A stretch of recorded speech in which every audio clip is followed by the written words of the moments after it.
how to make a non-segmented corset cup. So here is the picture of one. So you can see from the picture of what I have made here, I have a segmented and a non-segmented. So I'll be sharing with you how to make a non-segmented in this video. I am Hinky. You're welcome to my tutorial. So here, all you need is your bra cup, and that bra cup should be your bust size, or you know it comes in even numbers. So if your bust size is like 35, you can go for 36 because you are still going to hold a dart on your cup. After you have held the dart, I have tutorials on how to hold dart on cups. So I'm going to leave the link in the description box. So the materials that you can use for this type of non-segmented cup can be, the easiest material is a stretchy material. So as you can see, the one I'm doing here is a stretchy material. So you don't need to stress yourself. Just use your material to cover the cup and begin to pin it down and avoid the wrinkled areas or pleats. So just pin it down like that. So there is no special work in this. So all you need to do for a stretchy material is to just cover it like this. So I also have a net. This net that I'm using to cover it is also a stretchy material, which makes it very, very easy.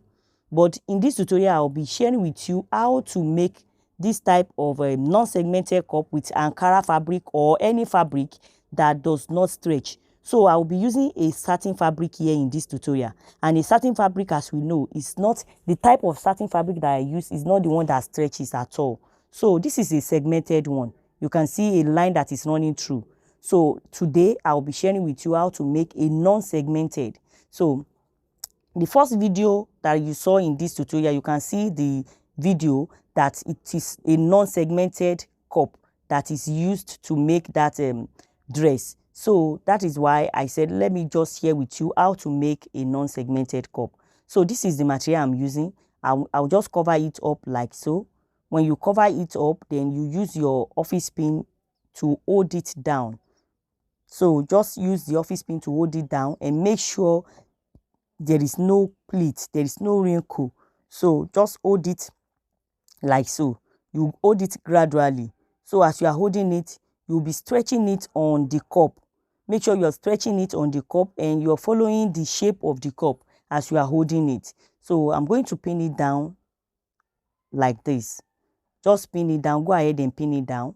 So I don't want a pleat at all. Sometimes people do put that, but in this one there is no dart. So you will be wondering, how did they do this type of cup that there is no dart, and at the end of the day it still brings out the beauty of a corset and cup dress. So here, just go ahead and pin it down till you get to the end of it. So when I got here, I noticed that a pleat is trying to bring out some pleats. So you're going to remove the ones you have done in order to stretch it. So you are going to pull your fabric. Just make sure you pull those fabrics, pull it and push in your corset cup.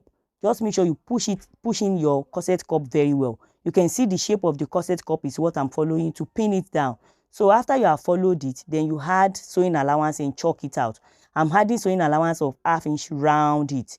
So 1/2 inch round it. It is not the exact cup measurement that I use. So after I've done that, then I'm going to stitch on the cup, on the tip of the cup.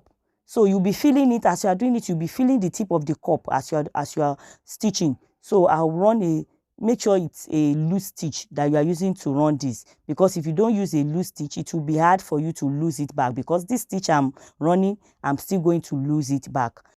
So it's very essential you know this method, because it's very okay when you want to make a Bareskin effect dress.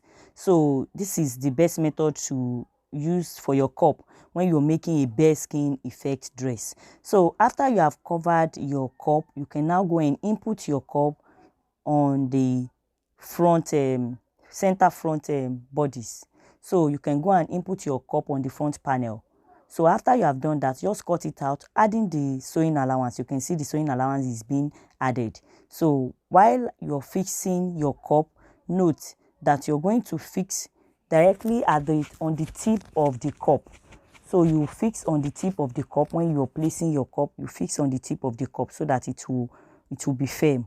So the here I'm going to place it like so and join it to the upper bodice. So I have videos of how you can draft these upper bodice. So after you have drafted the upper bodice, the next thing, if you know how to draft the upper bodice, you don't have any issues with this. So I'm going to drop a link of how you can draft this upper bodice, how you can arrive at this, then you fix your cup. So like I told you that the first video, when you check you looked at the first video, you will see that the type of cup does not have a segment at all. So you will have been wondering when you see a cup that does not have any joining line running across through it. So you'll be wondering, how did they make it? This is the method that you can use to make this type of a cup. So you don't need to make your own custom made cup. Just get a ready-made bra cup, then you're good to go. So I'm almost done. The next thing I'm going to do is to loose the stitch. But the upper stitch, I'm going to leave it until I perfect everything I'm going to do on the upper part. So after that, I have gone for ironing, and this is what I have. You can see it's very beautiful. I believe you have learned one or two things in this video, and I will see you in my next video. Bye.